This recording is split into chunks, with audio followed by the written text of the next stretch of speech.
Lebaran, Idul Fitri. Mohon maaf lahir batin.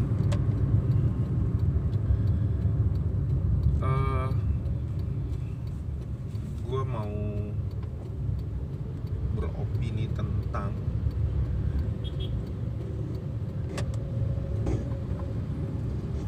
Israel dan Palestina.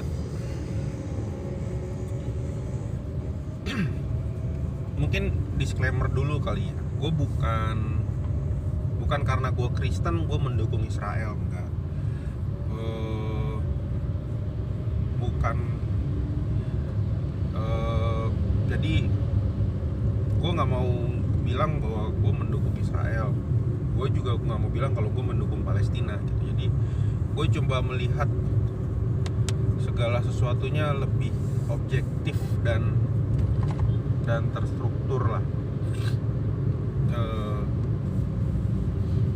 Mungkin itu sih, itu dulu lah. Jadi nggak ada gue berharap tidak ada tendensi di sini di opini gue. Jadi kayak gue coba beropini ya. Pertama, sebenarnya siapa sih yang salah antara Israel dan Palestina gitu kan? Kalau kita merunut kejadian yang dulu-dulu, ditarik dari sejarahnya, ini kita bicara sejarah dulu kali ya.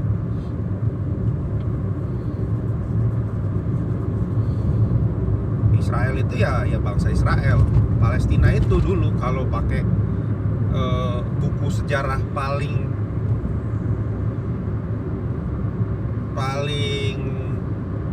terkenal dan paling tua yang gua tahu, yaitu Alkitab.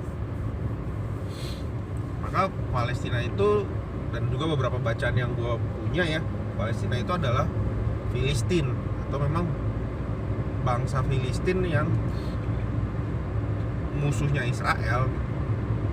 Nah, di Alkitab itu Israel itu kan pindah ya, udah punya tanah, udah punya tempat, tapi kemudian terjadi, mudah-mudahan gue nggak salah ya ininya ya, pemahaman gue. Kemudian terjadi kekeringan, sehingga bangsa Israel keluar dari tanahnya dan pindah ke Mesir yang dibawa oleh Yakub, ya kan. Jadi ya gue lupa sih nama ya, Yakub anaknya, bapaknya, terus dia punya, jadi lupa nama anaknya ya. Nah, terus ya, si Yakub ini keluarlah dari Mesir dibawa sama anaknya, keluarlah dari tanahnya dan dibawa oleh anaknya ke Mesir, ya kan. Terus mereka menetap secara permanen di Mesir selama sekian puluh tahun lah, sekian generasi. Nah, kemudian si bapak ini bangsa ini menjadi besar di Mesir dan bikin resah warga Mesir kan. Maka diusirlah mereka dari, tadinya mau dibunuh. Nah, cuma Tuhan kan memang memilih bangsa ini ya. Maka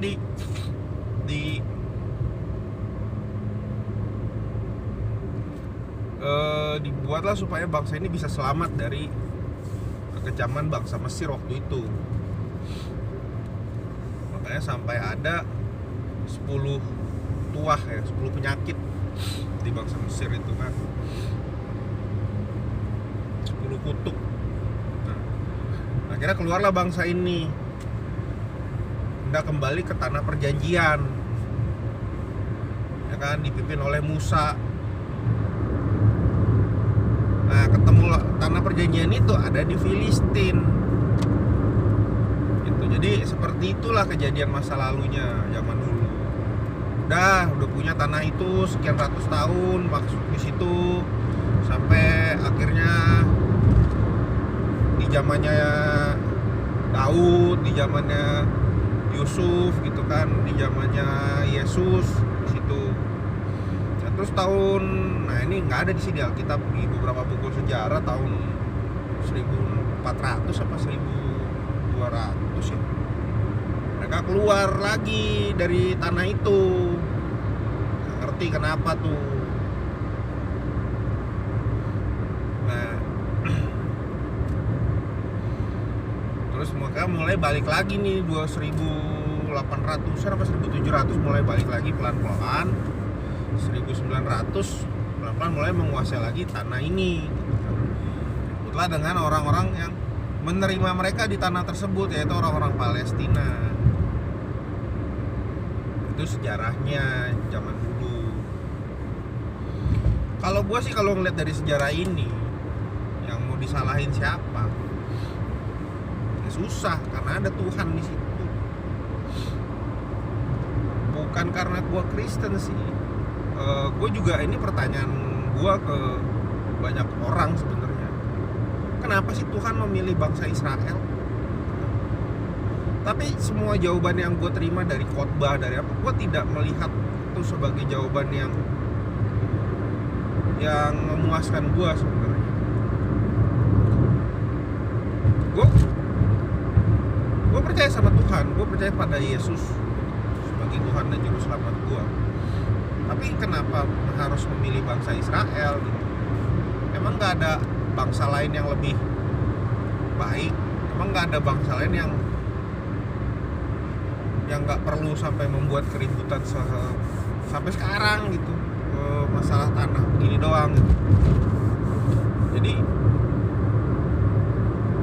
kenapa Tuhan nggak milih bangsa Filistin aja menjadi umatnya gitu kan?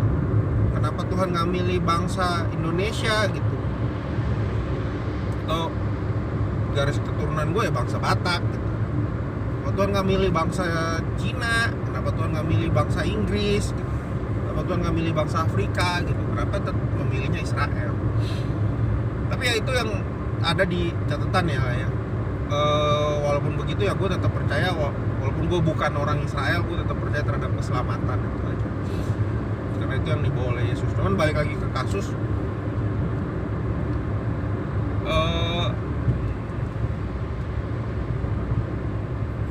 siapa yang mau menyalahkan ya susah juga kan, karena kelihatan mereka berdua punya sejarah di tanah tersebut. Nah, ini tinggal siapa yang mau menguasai aja. Sekarang akhirnya sampai berdiri lah negara Israel tuh berdiri gitu kan. Jadi dan secara legitimasi internasional diakui negara Israel itu. Itulah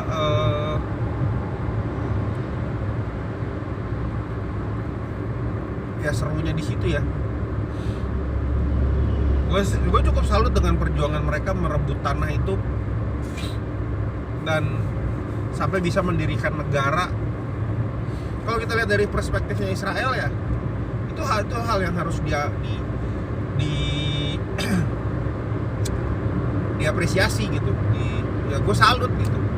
Mereka yang tercerai-berai sebelumnya mulai kembali dan membangun kembali bangsanya di satu tempat, tidak terpisah-pisah, sehingga bisa menjadi negara dan diakui secara internasional gitu. Walaupun beberapa negara tetap tidak juga mau mengakui Israel gitu kan. Indonesia belum mau mengakui Israel. Nah, itu konflik yang zaman dulunya ya. Nah, konflik yang terjadi sekarang, kalau kita runut kejadiannya, dari beberapa berita yang gue baca dan lihat di TV gitu, jadi di Masjid Al-Aqsa itu 2 minggu sebelum Idul Fitri ada kegiatan-kegiatan yang dilakukan oleh warga Palestina. Nah, kegiatan-kegiatan ini itu bikin resah lah, meresahkan Israel. Yang lucunya lagi, kegiatan-kegiatan itu cukup aktif gitu. Bahkan mereka berkumpul yel segala macam, bahkan sampai ada yang nimbuk batu. Kan itu mesti dijaga sama pasukan Israel. Tapi kalau orang mau sholat ya silakan aja gitu. Nah, cuman mereka mendapatkan kebebasan itu, mereka membangkitkan kembali semangat patriotnya dan mulai nimbukin. Nah, ketika mulai nimbukin, dibalaslah sama tentara kan, dihajar lah gitu. Ini berita yang gue tahu ya. Nah, dengar teman-temannya dihajar. Nah, ini orang-orang Israel kan dihajar sama tentara, ngadu ke negaranya juga gitu. Ini gue dihajar nih, balik kampung ngomong sama orang kampungnya gitu. Nah, yang di kampungnya nggak suka, mulailah ada beberapa aksi yang berkembang sampai kirim roket duluan. Nah, si Palestina ngirim roket, bukan ngirim ya, nembak roket gitu. Nah, kalau ngirim nih, gue kirim gitu pakai Gojek gitu. Nembak roket, nah nembak roket des kena ke Israel.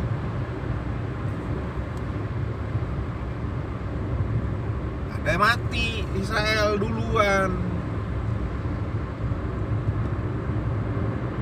Israel nggak terima. Kenapa jadi gua diserang roket gitu? Makanya cuman gua pukul-pukulin, paling tembak-tembakan sedikit lah. Ini kenapa jadi diserang roket? Nah, diserang roket balik sama Israelnya. Gitu, jadi dihajar lah di Palestina sama Israel. Nah, Palestinanya dihajar, meninggalnya lebih banyak, langsung 20 orang kalau nggak salah, 20-an lah. Nah, si Palestina nggak terima, nyerang balik 600, gue inget banget tuh, 600 roket meluncur. Gue cukup salut lah, pejuang Hamas ini mengirim 600 roket ke Israel. Terus Israelnya karena udah tahu bakal perang begini, mengaktifkan sistem pertahanan. Sistem pertahanannya aktif. 600 roket itu nggak ada gunanya. Ada bagian yang hancur, ada dari Israel, cuman nggak ada korban jiwa gitu. Korban luka adalah. Nah, inilah yang terjadi terus-terusan mulai tembak-tembakan sampai sekarang, dan Israel kesel kan. Ternyata Hamas punya kekuatan sebesar itu gitu. Karena setelah 600 dia keluarin lagi 1900. Berarti kan 1500 tembakan gitu.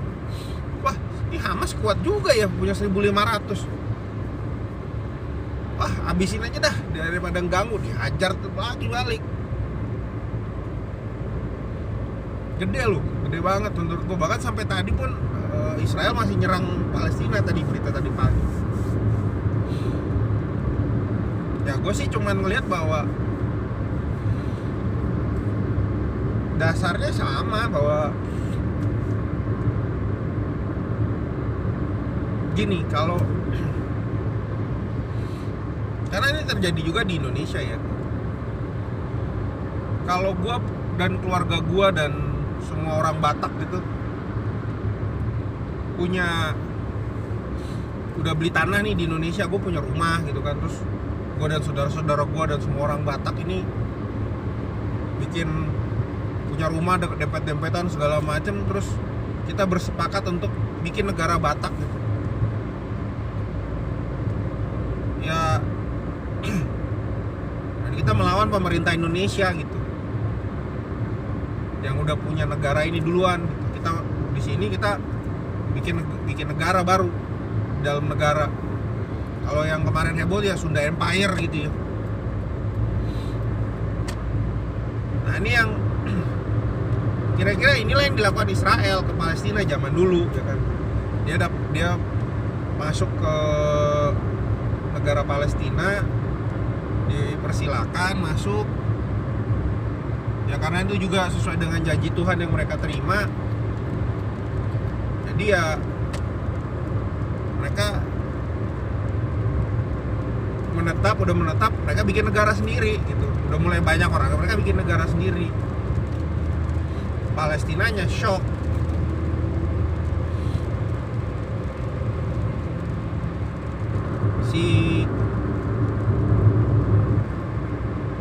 Sama kayak di sini, kita juga kaget kan, apa ini Sunda Empire, langsung di kerangkeng gitu. Tapi karena negara kita udah besar banget, sekian ratus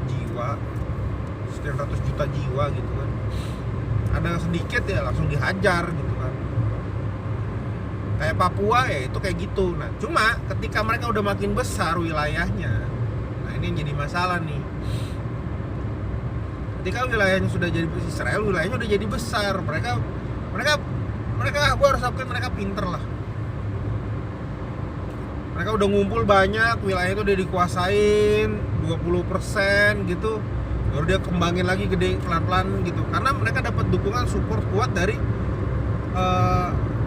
saudara-saudaranya yang ada di luar negeri gitu, yang ada di Amerika, yang di Eropa gitu, mendukung secara dana untuk membangun negara Israel. Makanya mereka mulai mengokupasi wilayah itu sampai sekarang 80% ya wilayah itu menjadi wilayah Israel kalau nggak salah, 70 atau 80% lah.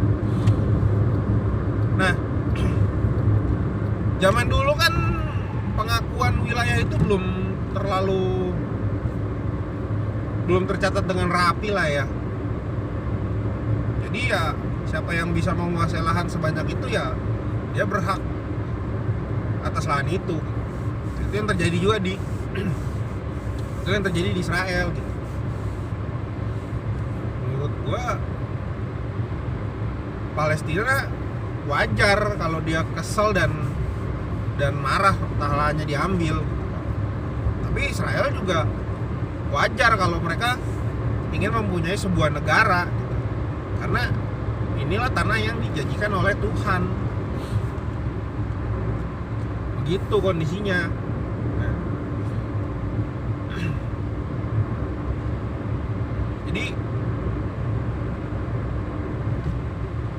Nah sekarang balik ke opininya ya. Gue bicara opini. Menurut gua sih, cuma kan perang ini ya, perang Israel Palestina ini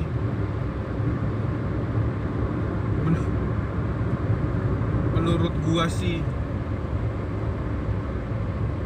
lebih ke, apalagi perang yang sekarang ya, lebih ke akal-akalan sesuatu yang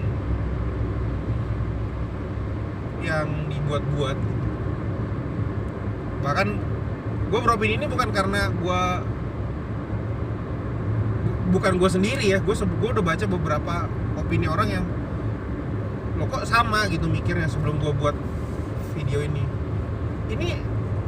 Ini ada pedagang senjata di sini gitu. Terus yang ingin cari duit gitu kan, karena bingung mau bikin perang di mana lagi. Suriah udah hancur, udah mulai normal lagi sekarang Suriah.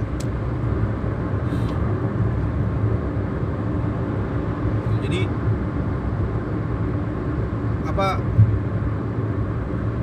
gue lebih percaya dengan konspirasi bahwa perang ini tuh ada kekuatan di belakangnya gitu. Bukan cuman masalah patriotisme doang gitu. Karena gue yakin kedamaian mereka yang udah mereka bikin selama berapa? 5 tahun apa 6 tahun terakhir ini lumayan gitu. Terus tiba-tiba muncul lagi karena nggak ada perang kan. kemarin Suriah berapa tahun lalu, terus sekarang jadi COVID gitu, jadi nggak ada perang gitu. Terus bikin perang mana, bikin perang di sini aja.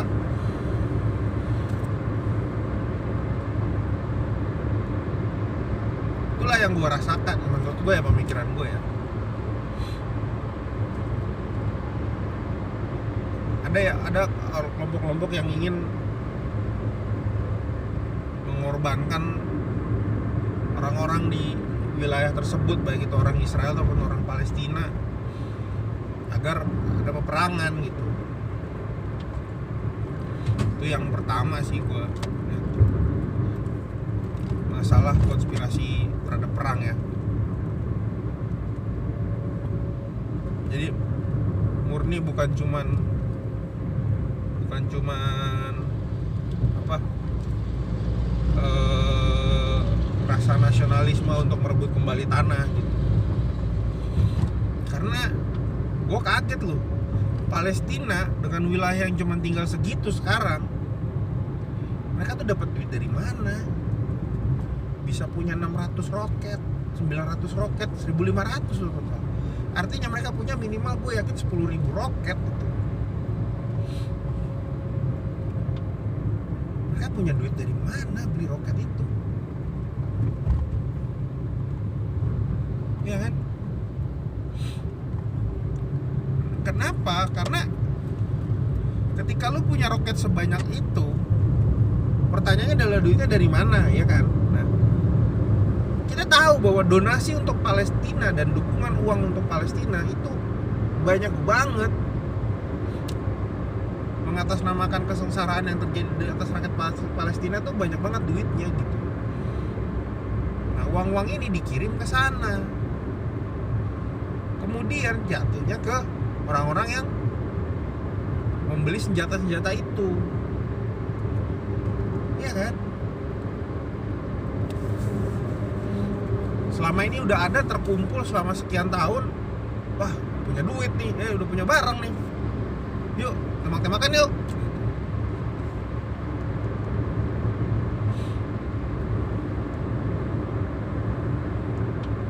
Kemarin juga ada satu berita yang lucu sih, yang gue bilang kok aneh ya, kenapa bisa jadi gitu ya. Ada bukan pendeta, apa namanya, duta besar Palestina untuk Indonesia mengatakan bahwa sumbangan ke negaranya itu mereka nggak pernah terima, sumbangan dari orang-orang Indonesia ini gitu. Dari yang suka demo dukung Palestina, mereka nggak ada tuh, kita nggak pernah terima sumbangan dari mereka. Tapi terima kasih udah menyuarakan gitu. Justru yang pernah saya terima malah sumbangan dari PGI. Lah, gue kaget pas baca beritanya. PGI, Persatuan Gereja Indonesia. Ya, gue setuju kan yang dilakukan oleh PGI itu nggak ada yang salah. Gue cuman kaget aja loh, kok cuman PGI gitu. Jadi duit-duit yang selama ini terkumpul ini larinya kemana gitu? Apakah dikorupsi sendiri yang pertama, atau lari bukan lewat ke jalur resmi untuk kebaikan rakyat Palestina, tapi jatuhnya ke para pemberontak gitu loh.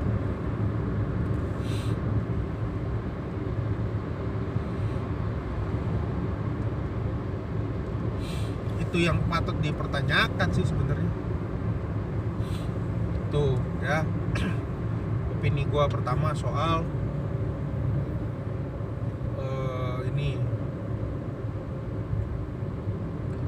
ini perang ada yang buat gitu, ada yang punya tujuan konspirasi lah. Opini gue kedua adalah siapapun yang kalah atau menang, maka dua-duanya sengsara. Gue sih ngeliat masalah kemanusiaan lah ya, murni kita melihat kemanusiaan aja gitu.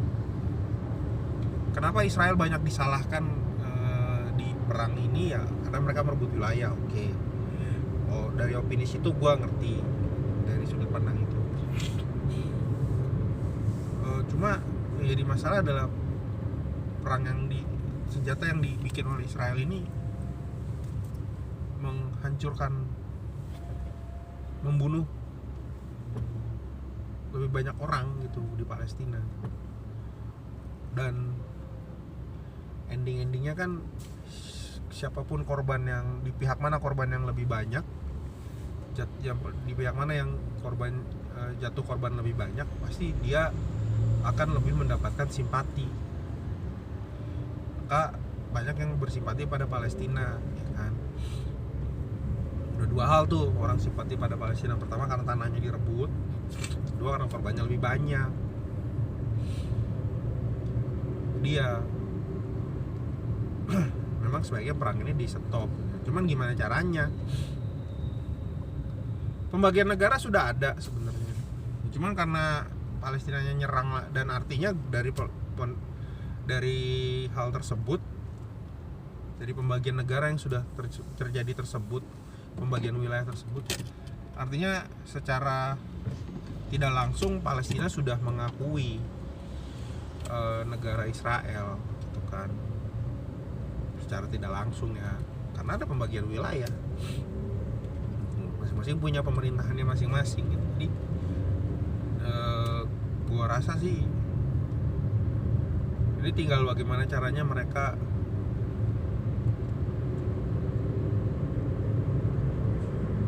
tetap di situ gitu, tetap seperti itu, atau ini gue nggak yakin akan terjadi sih kalau gue pribadi. Bikin aja satu pemerintahan, beres. Adalah hal yang biasa terjadi di semua negara kalau ada suku atau bangsa dalam negara tersebut yang tidak disupport gitu. Contohnya Rohingya, ya kan? Atau keduanya Aborigin, atau ketiganya Indian. Karena warga-warga asli itu biasanya juga sama. Tapi pelan-pelan kalau kita lihat dalam pergerakan sosial di Australia dan di Amerika, mulai banyak warga aborigin dan atau warga Indian yang mulai muncul juga di pemerintahan gitu kan, walaupun tidak sebanyak yang lain ya. Mereka pelan-pelan sadar ini tanah kita harus berjuang gitu.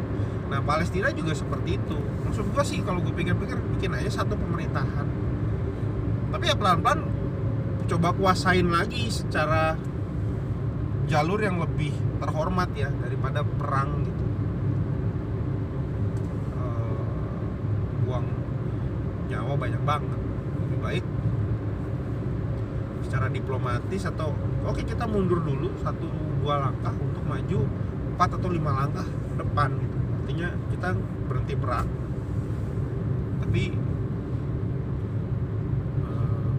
kita minta hak yang jelas gitu di dalam pemerintahan Israel.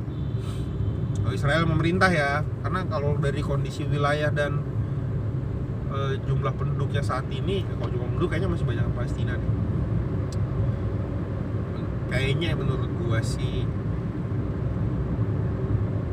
akan lebih baik kalau ada satu, tapi ini ide goblok aja sebenarnya gitu, ada satu pemerintahan aja gitu, mungkin seperti itu. Terus yang terakhir, nah gue cuman kembali agak sedikit sedih kalau ngeliat orang-orang yang berkomentar boykot gitu, boykot produk Israel.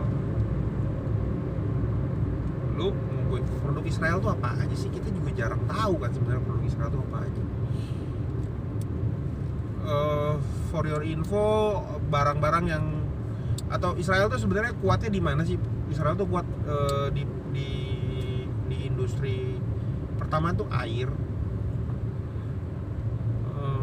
Mereka jago mengelola air. Dan justru karena barang inilah si Arab Saudi atau negara-negara Arab jadinya suka sama Israel karena Israel bisa mengelola air laut menjadi air minum gitu. Nah terus yang kedua persenjataan, kelihatan dong dari defense sistemnya mereka kan, sistem pertahanan mereka yang segitu canggihnya gitu. Nah terus yang ketiga tuh kimia atau chemical ya, atau pengobatan itu juga bagus. Di luar itu barang-barang yang diproduksi oleh orang-orang dengan bangsa Yahudi, dan Israel itu kan bangsa Yahudi, itu kita pakai gitu. Ya, coba lu lihat, paling gampang Facebook lah ya kan. Facebook tuh orang Yahudi tuh yang punya. Sekarang Facebook punya apa aja? Facebook punya WhatsApp. Indonesia ketergantungan banget sama WhatsApp. Gue udah install yang lain-lain, tetap aja gue balik ke WhatsApp karena semua orang pakainya WhatsApp. Ada Instagram, itu Facebook juga yang punya. Sama aja sebenarnya. Jadi lu ngapain sih ngomong boykot? Udah gitu yang ngomong boykot kelakuannya juga sama aja gitu. Nggak lebih baik.